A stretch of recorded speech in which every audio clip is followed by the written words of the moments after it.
తిరుమల క్షేత్రం రథసప్తమి వేడుకలకు సిద్ధమవుతోంది. ఈ నెల 16వ తేదీ తెల్లవారుజాము నుంచి రాత్రి వరకు ఆలయ మాడవీధుల్లో వాహన సేవలకు హాజరయ్యే భక్తుల కోసం టీటీడీ పెద్ద ఎత్తున ఏర్పాట్లు చేస్తోంది.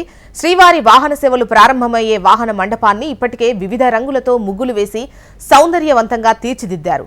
శ్రీవారి ఆలయం ముందు 4 మాడవీధుల్లో పెయింట్ ముగ్గులు వేస్తున్నారు.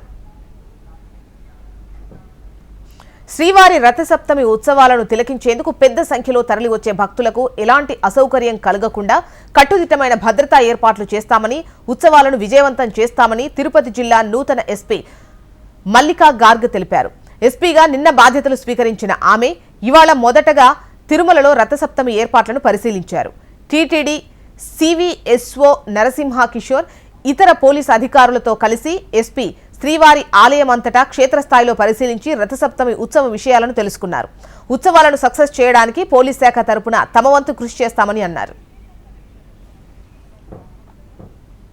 భక్తులు ఉదయం నుంచి రాత్రి వరకు మాడవీధుల్లోని గ్యాలరీల్లోనే వేచి ఉండే క్రమంలో ఎండకు, వానకు, చలికి ఇబ్బంది లేకుండా టీటీడీ తాత్కాలిక షెడ్స్ ఏర్పాటు చేసింది.